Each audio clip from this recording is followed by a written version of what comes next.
बिस्मिल्लाहिर्रहमानिर्रहीम। अस्सलाम वालेकुम फ्रेंड्स, आप देख रहे हैं फाइनेंस एक्सपर्ट। आयरस में आपने सबसे पहले तो लॉगिन करना है और उसके बाद हम वर्किंग स्टार्ट करेंगे। आज जो मैं आपके सामने वीडियो लेके आया हूँ ये उन लोगों के लिए है जिनकी स्टॉक मार्केट में इन्वेस्टमेंट है या उन्होंने पाकिस्तान मर्केंटाइल एक्सचेंज में इन्वेस्टमेंट की हुई है या म्यूचुअल फ़ंड में। तो अगर आप नए हैं तो पहले रजिस्ट्रेशन यहाँ से करें आप, और उसके बाद आपने यहाँ से लॉगिन करना है। अगर आप इस वीडियो को ध्यान से कंप्लीट देखेंगे तो उम्मीद है इंशाल्लाह आप अपनी रिटर्न खुद भी फाइल कर सकते हो। स्टॉक मार्केट की, म्यूचुअल फ़ंड की जो थोड़ी एंट्रीज़ हैं वो कुछ कॉम्प्लिकेटेड हैं, तो प्लीज़ ध्यान से देखिएगा। अगर आपने इसको स्किप करके देखा तो फिर आपको चीज़ें समझ नहीं आएंगी।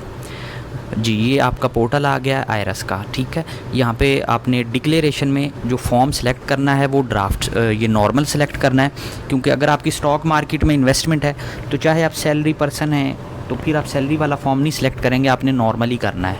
तो मैं नॉर्मल फॉर्म की जो वर्किंग है वो करके दिखाता हूँ आपको। और इसमें मैं just stock market, mutual fund, Pakistan mercantile exchange से रेलेवेंट जो एंट्रीज़ हैं वो डिस्कस करूँगा। सैलरी पर्सन, बाकी जो चीज़ें हैं वो अदर वीडियोज़ में आप देख सकते हो। तो जिस पीरियड की रिटर्न फाइल करनी है वो यहाँ पे लिखें और इसको सर्च करें और सिलेक्ट कर लें।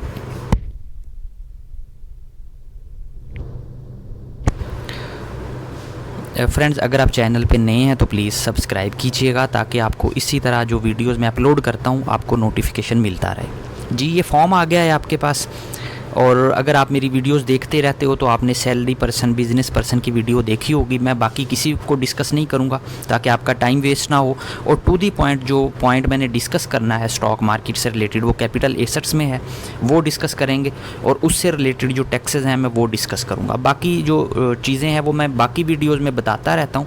आप सैलरी पर्सन वाली, बिज़नेस पर्सन वाली जो आपसे रेलिवेंट हो उसको देख सकते हो।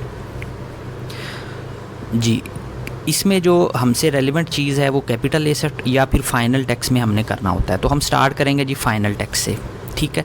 यहाँ पे फाइनल टैक्स में आपने आना है और इधर आपको डिविडेंड नज़र आएंगे। फ्रेंड्स देखें, अगर आपने स्टॉक मार्केट में इन्वेस्टमेंट की है या म्यूचुअल फ़ंड में तो आपको डिविडेंड जो मिलता है वो सेम ही उसकी एंट्री होगी, चाहे स्टॉक मार्केट से मिले चाहे आपको म्यूचुअल फ़ंड दे। वो म्यूचुअल फ़ंड कोई सा भी हो सकता है। तो जितना आपको डिविडेंड मिला है वो आप अपने उससे पूछ सकते हो जहाँ पे इन्वेस्टमेंट की हुई है। स्टॉक मार्केट वाले CDC ई सर्विसेज पे ये अपना अकाउंट बना के पूरे साल की एक समरी यहाँ से ले सकते हैं, ठीक है। CDC ई सर्विसेज पे मेरी वीडियो अपलोड है, मैं डिस्क्रिप्शन में लिंक भी दे दूंगा वीडियो के लास्ट में। ये पूरे साल का उसने हमें बता दिया है कि जी इतना डिविडेंड था और उतनी इस पे टैक्स की डिडक्शन हुई थी। या आप अपने ब्रोकर से भी ये चीज़ ले सकते हो क्योंकि आप खुद इसका रिकॉर्ड नहीं रख सकते, ठीक है। तो ये मैंने वहाँ से इसको कॉपी किया जो डिविडेंड मिला था, ठीक है, और इसको कैलकुलेट किया साथ। और नॉर्मली ये 15% की टैक्स की डिडक्शन होती है डिविडेंड पे, तो आपने 15% वाले के सामने ही लिखना है, ठीक है। और उसके बाद जो इसका टैक्स बना है आप देखें वो भी बिल्कुल सेम उसने 7902 15% के हिसाब से टैक्स बन गया और आपने ये फाइनल टैक्स में डिविडेंड की एंट्री कर दी है, ठीक है। अब इसमें अगर आपको म्यूचुअल फ़ंड का भी डिविडेंड आया है तो वो इसमें आप जमा करके इकट्ठी एंट्री कर दें। मतलब कुछ चीज़ें कॉमन सेंस की होती हैं, आप उसको कॉम्प्लिकेटेड ना किया करें। तो जो एक जगह पे दो चीज़ें जमा करके भी लिख सकते हो। अब जब यहाँ पे डिविडेंड लिखा है तो डिविडेंड का जो दूसरा फैक्ट है वो आपने रिटर्न में देना है अदर सीट में, और यहाँ पे जो ग्रॉस डिविडेंड आपको मिला है वो लिख के और इसको कैलकुलेट कर देना है। अब फ्रेंड्स, ये डिविडेंड की एंट्री पूरी हो गई है, चाहे वो म्यूचुअल फंड का है चाहे वो स्टॉक मार्केट का, इसमें कोई फ़र्क नहीं है, ठीक है जी। ये डिविडेंड की एंट्री कंप्लीट हो गई है आपकी, और एक आपने फाइनल टैक्स में एंट्री की और एक आपने अदर सोर्स इनकम में एंट्री की। ये दो जगह पे एंट्री आपने करनी है, और कैपिटल गेन भी सेम इसी तरह ही होगा। अगर इसमें जी, अब ये आपने देख लिया, इसमें मैंने जस्ट ये चीज़ें आपको करके दिखा दी हैं। अब आ जाता है कैपिटल गेन आपका। कैपिटल गेन का एक सर्टिफिकेट ये वाला मिलता है आपको NCCPL का, जो कि ब्रोकर के पास आता है, ब्रोकर आपको सेंड करता है। नॉर्मली ये 15-16 अगस्त तक आ जाता है। अगर आपके पास नहीं आया तो अपने ब्रोकर को कॉल करें और उसको कहें मुझे ये वाला सर्टिफिकेट दे, ताकि कैपिटल गेन और उसका जो टैक्स है वो आपको पता लग सके। अभी इसमें सब कुछ लिखा हुआ है, एग्जाम्प्ट इस साल कुछ भी नहीं था। टैक्सेबल कैपिटल गेन जो था ये मेरा अपना सर्टिफिकेट है, इसलिए मैं कंप्लीट आपको शो कर रहा हूँ। 185 लाख जो है ना, 185,224 ये कैपिटल गेन है। और उस पर जो टैक्स था वो भी आपके सामने आ रहा है। आपने ये कैपिटल गेन को यहाँ से कॉपी करना है और सिंपल आपने आना है कैपिटल एसेट में, ठीक है, और यहाँ पे दोनों जगह पे आपने इसको पेस्ट कर देना है। क्योंकि ये फाइनल टैक्स में आता है, इस वजह से हम इसको दोनों जगह पे पेस्ट कर देंगे। ये नॉर्मल टैक्स में नहीं आता। म्यूचुअल फंड, स्टॉक मार्केट और पाकिस्तान मर्केंटाइल एक्सचेंज ये फाइनल टैक्स में आती है, नॉर्मल में नहीं आती, ठीक है। अब उसी तरह आपने फाइनल टैक्स में आना है। जैसे हमने डिविडेंड की एंट्री की थी, इसी तरह कैपिटल गेन की एंट्री होगी। यहाँ पे आप नीचे आएंगे तो आपको डिफरेंट रेट्स जो है वो 37A के कैपिटल गेन ऑन सिक्योरिटीज़ के लिखे हुए नज़र आएंगे। 95% केसेस में ये 15% ही होता है, ठीक है। अगर आपने म्यूचुअल फंड में इन्वेस्टमेंट की है तो वो आपका 10% होगा, तो वो आप उसमें लिख दें, वो आपको बता देगा कि कितना कैपिटल गेन है। तो जो रेलिवेंट है उसके सामने आपने अपना कैपिटल गेन और टैक्स की एंट्री करनी है और इसको कैलकुलेट कर देना है। इसमें भी दो जगह एंट्री हुई है, अगर आपने ध्यान किया है। एक हमने कैपिटल गेन में एंट्री की है और दूसरी हमने फाइनल टैक्स में की है। इसी तरह हमने डिविडेंड की एंट्री की थी जी। अब आपने अगर पाकिस्तान मर्केंटाइल एक्सचेंज में भी आपने कोई इन्वेस्टमेंट की हुई है तो वहाँ से अगर आपको कैपिटल गेन आया है, क्योंकि मर्केंटाइल एक्सचेंज में आपको जो है वो डिविडेंड तो आता नहीं, गेन होगा या लॉस होगा, ठीक है। तो अब यहाँ पे जो हमें गेन था उसकी हमने एंट्री कर ली है। मर्केंटाइल का मैं आपको बताता हूँ। अब अगर आपका जो है कैपिटल गेन पिछले साल कैपिटल लॉस था, ठीक है, तो इस तरह अगर इस साल भी कैपिटल लॉस होता तो हम यहाँ पे नेगेटिव की अमाउंट जो थी वो हम कैपिटल एसेट में उसमें गेन में लिखते। यहाँ पे एसेट्स में तो उसमें टैक्स में तो कोई एंट्री नहीं होनी थी, ठीक है, लेकिन वहाँ पे जाके आपने करनी थी। अगर म्यूचुअल फंड है तो ये 10% के सामने आप कैपिटल गेन जो भी आपका कटा है वो लिख सकते हो। पाकिस्तान मर्केंटाइल एक्सचेंज पे 5% टैक्स कटता है, तो फॉर एग्जांपल आपको 1 लाख रुपया वहाँ पे कैपिटल गेन हुआ, उस पर 5000 आपका टैक्स कट गया। आपने ये चीज़ लिखनी है और इसको कैलकुलेट कर देना है।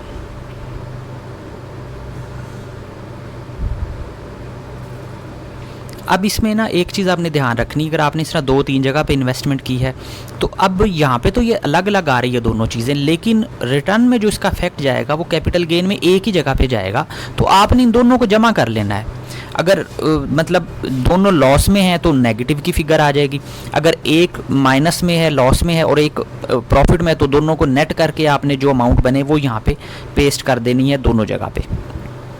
अगर यहाँ पे आपका लॉस होता तो हमने नेगेटिव की अमाउंट लिखनी थी। अब फॉर एग्जांपल आपका जैसे स्टॉक मार्केट में 1 लाख का गेन है, मर्केंटाइल में 24,000 का लॉस है, तो आपने क्या करना है, आपने ज़ाहिर लॉस पे तो कोई टैक्स नहीं कटेगा आपका, तो इसलिए फाइनल टैक्स में तो उसकी कोई एंट्री नहीं होगी, लेकिन जो गेन है फाइनल टैक्स, ये फाइनल टैक्स वाली जगह है जहाँ पे हम टैक्स भी साथ लिखते हैं। तो यहाँ पे आपने जस्ट अपनी जो स्टॉक मार्केट का गेन और उसका टैक्स है वो एंट्री करनी है, और लॉस की यहाँ पे एंट्री नहीं करनी क्योंकि उस पर टैक्स की डिडक्शन नहीं हुई, ठीक है। और जब कैपिटल एसेट में आप जाओगे तो वहाँ पर आपने इसको माइनस कर लेना है, और जो नेट अमाउंट बचेगी प्रॉफिट माइनस लॉस करके वो आपने यहाँ पे कैपिटल जो एसेट से कैपिटल गेन जो है यहाँ पे लिख देनी है।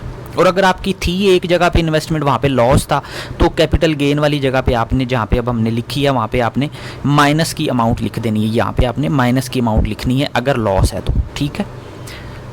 अब बाज़ दफ़ा अगर आपने पिछले साल आपका ये जैसे देखें, अब इस साल हमें प्रॉफिट हुआ है, ठीक है, 2021 में हमें प्रॉफिट है 4222 का, एक सर्टिफिकेट मैंने आपको शो किया, लेकिन पिछले साल से हमें लॉस था पिछले साल, तो ये NCCPL ने खुद एडजस्टमेंट की है, पहले नहीं होती थी, अब उसने की है, बड़ा अच्छा इफेक्ट दिया उसने।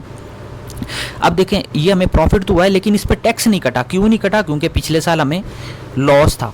तो अब ये जो कैपिटल गेन है इसकी एंट्री आपने कैसे करनी है? इस पर टैक्स तो कटा कोई नहीं, तो ये आपने यहाँ पे इसको फाइनल टैक्स में जब आप आओगे यहाँ पे आपने देखना है, देखो यहाँ पे आपको ना 37A में ये थोड़ा सा नीचे आए जहाँ पे हमने एंट्रीज़ की हैं, यहाँ पे आपको टैक्स नज़र आएगा 0%। ये देखें यहाँ पे 15% था और यहाँ पे 0%। तो अगर आपका इस साल टैक्स नहीं कटा, सिर्फ प्रॉफिट आया है, टैक्स इसलिए नहीं कटा क्योंकि पिछले साल लॉस था, तो फिर यहाँ पे आपने वो अमाउंट लिखनी है 0% के सामने, तो टैक्स कोई नहीं बनेगा आपका।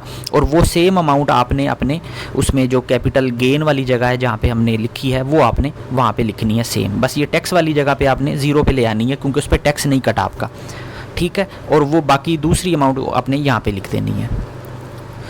कंप्यूटेशन पे जब आप आएंगे तो आपको ये दोनों चीज़ें दरमियान वाले रो में नज़र आएंगी, या मतलब ये फाइनल टैक्स में है, इन दोनों को जमा कर लेना है। एक इन्वेस्टमेंट है तो एक आ जाएगी, दो है तो दो आ जाएगी। और यहाँ पे वेल्थ में सब्जेक्ट टू फाइनल और फिक्स टैक्स के सामने वो अमाउंट आपने लिख देनी है। फॉर एग्जांपल ये मैं कहता हूँ दोनों मिला के लेट्स सपोज 241,000 बनती है, तो आपने वेल्थ में रिकन्सिलेशन वाली जगह फाइनल टैक्स वाला सब्जेक्ट टू फाइनल टैक्स में 241,000 लिख देना है। फ्रेंड्स ये कुछ कॉम्प्लिकेटेड है, मैंने अपनी तरफ से पूरी कोशिश की है कि मैं आपको चीज़ जो है वो क्लियर कर दूं, तो फिर भी समझ ना आए तो कमेंट कर दीजिएगा प्लीज़। और आपने अब यहाँ पे आना है वेल्थ में। वेल्थ की मैं हर दफ़ा बताता हूँ आपको कि अपने सारे एसेट्स शो करने हैं। अब आपकी जहाँ पे भी इन्वेस्टमेंट है, मर्केंटाइल एक्सचेंज है, म्यूचुअल फंड है, स्टॉक मार्केट, जो आपकी कॉस्ट है, जो कैपिटल है, वो शो करना है आपने 30 जून की पोजीशन। ये मार्केट वैल्यू नहीं शो करता, ये आपकी एक्चुअल इन्वेस्टमेंट आपने बतानी है कि कितनी है। बाकी सारे एसेट्स लिखने के बाद आप इसको वेरीफाई करके, और अगर आपका कोई एडमिटेड टैक्स बनता है तो एडमिटेड टैक्स का चालान बना के पे करें। मैंने वीडियो भी अपलोड की है how to prepare admitted tax चालान, ठीक है, वो पे करेंगे तो 2 से 3 घंटे में आपकी पेमेंट जब कंफर्म होगी तो उसके बाद दोबारा से आपने यहाँ पे लॉगिन करके जब पेमेंट पे आएंगे तो आपने पेमेंट पे आके उसको अटैच करना है यहाँ पे। फ्रेंड्स कोशिश कीजिएगा वीडियो को ध्यान से देख के करें। ये पेमेंट में जब आके करेंगे, चालान जब पे हो जाएगा, यहाँ पे प्लस पे क्लिक करेंगे तो आपका चालान यहाँ पे शो होगा, आप इसको उसके साथ अटैच कर सकते हो। उसके बाद वेरीफाई करेंगे, इसको कैलकुलेट करेंगे एक दफ़ा दोबारा से, और उसके बाद आप इसको सबमिट कर सकते हो। फ्रेंड्स अपनी तरफ से मैंने पूरी कोशिश की है, मैंने कोई चीज़ हाइड नहीं की कि आपको समझ आ जाए अगर आप खुद से करना चाहते हो, ठीक है। मेरी बाकी वीडियोस भी आप देख सकते हो। वेल्थ स्टेटमेंट की कंप्लीट वर्किंग पे अभी मैं लेटेस्ट वीडियो जो है वेल्थ स्टेटमेंट अपडेटेड या वेल्थ स्टेटमेंट कंप्लीट के नाम से अभी अपलोड करूँगा।